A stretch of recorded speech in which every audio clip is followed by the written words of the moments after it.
여러분이 아직 가보지 못한 곳 중 한 곳은 바로 화산이죠. 화산은 뜨거운 가스, 녹은 암석, 그리고 다른 물질들이 지구의 표면으로 올라오는 지구 지각의 틈새에 있습니다. 하지만 여러분은 어떤 걸 선택할 건가요? 화산에는 다양한 유형이 있어요. 예를 들어 순상 화산은 거의 완전 굳은 용암류로 만들어졌어요. 또 용암 원정구는 먼 거리를 이동할 수 없는 아주 두꺼운 작은 용암 덩어리로 만들어졌죠. 또 분석구를 고를 수도 있어요. 있는 것 중 가장 단순한 화산이죠. 분석구는 하나의 분출구에서 분출된 거의 굳은 용암 덩어리로 만들어졌어요. 이 용암은 엄청난 힘에 공기 중으로 분출됩니다. 그러다가 고체가 되고 다시 재가 되어 떨어지는 작은 조각들로 부서져요. 시간이 지남에 따라 분출구 주위에 타원형 또는 원형 원뿔을 형성해요. 이런 분석구는 305m 이상 솟아오르지 않습니다. 하지만 훨씬 더 인상적인 걸 선택한다면 어떨까요? 거대하고 가파르고 강력한 성층 화산을 타고 내려간다면 말이에요. 일단 내려가기로 마음을 정했고 여러분은 바로 지금 이 순간 분출하고 있는 활화산을 선택하기로 결정했어요. 여러분이 지금 보고 있는 건 이글거리는 산사태예요. 화산이 방금 화산 쇠설류를 만들어낸 거대한 일부 용암을 분출했어요. 이 용암의 온도는 말도 안 되는 700도씨에 이를 수 있어요. 여러분은 이 흐르는 용암이 바위 조각에서 어떻게 형성되어 화산의 측면을 시속 수백 미터의 속도로 밀려 내려가는지 봅니다. 지구에는 회색빛 가루눈처럼 재가 내리고 있어요. 화산재는 분쇄된 바위, 화산 유리, 그리고 미네랄의 작은 입자로 이루어져 있어요. 재가 산속의 시냇물, 강물과 섞이면 맹렬한 이류가 생겨요. 아주 무서운 상황처럼 보임에도 불구하고 여러분은 가까이 갑니다. 어떤 온도에도 견딜 수 있는 보호복을 입고 있어서 다행이에요. 가까이 갈수록 더 많은 분기공을 발견하게 돼요. 이것들은 화산 밑바닥과 경사면에 있는 구멍과 균열들이에요. 여기에서는 거대한 증기구름과 화산가스를 내뿜어요. 이산화탄소와 아황산가스를 말이에요. 어떤 균열은 너무 커서 아마 비집고 들어가 화산 속을 살짝 들여다볼 수 있을 정도예요. 하지만 여러분은 달리 갈 데가 있어요. 바로 분화구죠. 그곳으로 가는 길에 여러분은 화산 측면에 이상한 원뿔 구조물을 발견해요. 주 원뿔에 자라고 있는 뿔 같아 보여요. 2차 화산 또는 기생화산이라고도 불리는 게 분명해요. 이런 원뿔들은 큰 화산의 표면에 도달한 2차 분출구 주변에서 형성됩니다. 이런 경우 화산 꼭대기의 주 분출구뿐만이 아니라 이런 추가적인 분출구를 통해서도 화산 분출이 일어날 수 있어요. 어쨌든 여긴 여러분이 향하고 있는 곳이 아니에요. 곧 분화구에 도착해요. 거대한 원형 분지죠. 이곳의 가장자리에 가서 안을 들여다보면 여기도 매우 깊다는 걸 알 수 있어요. 여러분이 가야 할 곳인 용암 분출구는 분화구 바닥에 있어요.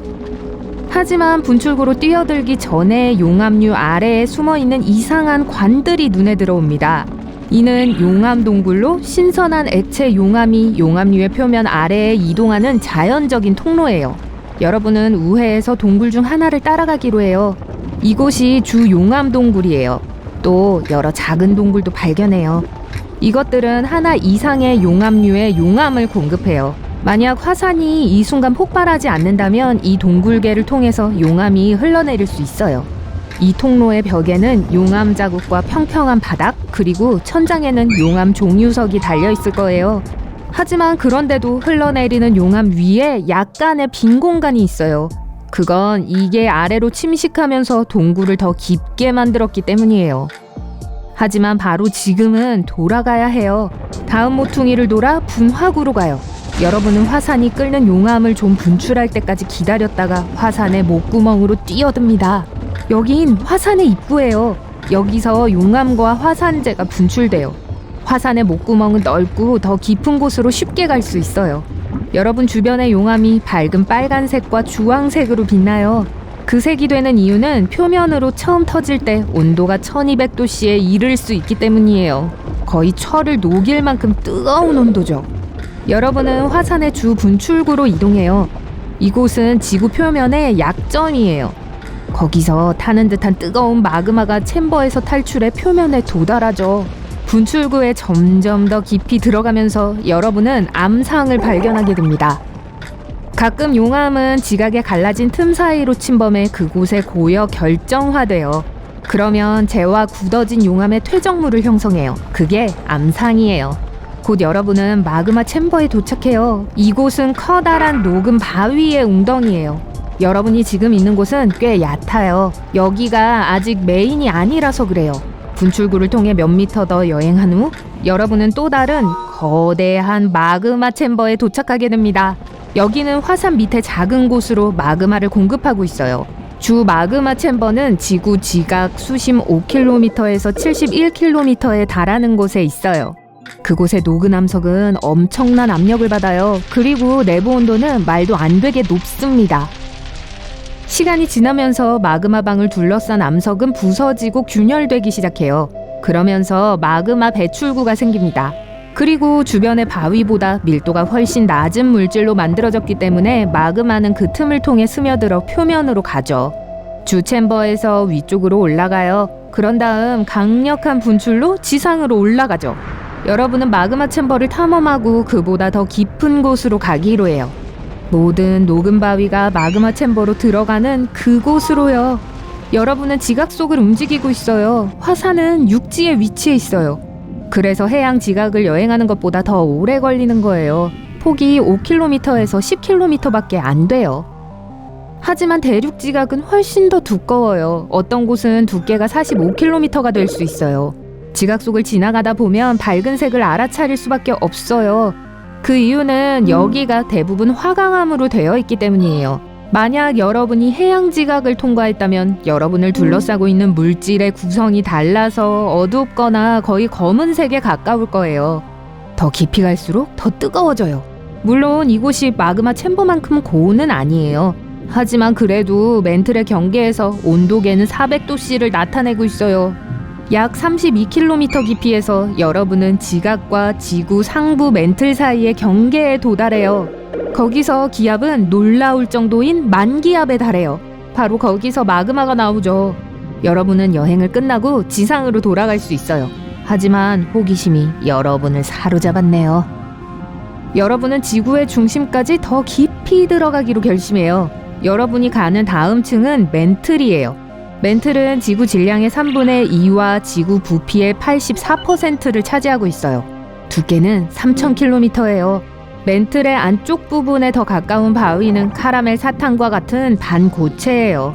멘틀의 윗부분과 지각은 거대한 조각으로 부서져 있어요. 거대한 조각 그림 퍼즐 같아요. 이것들이 지각판이죠.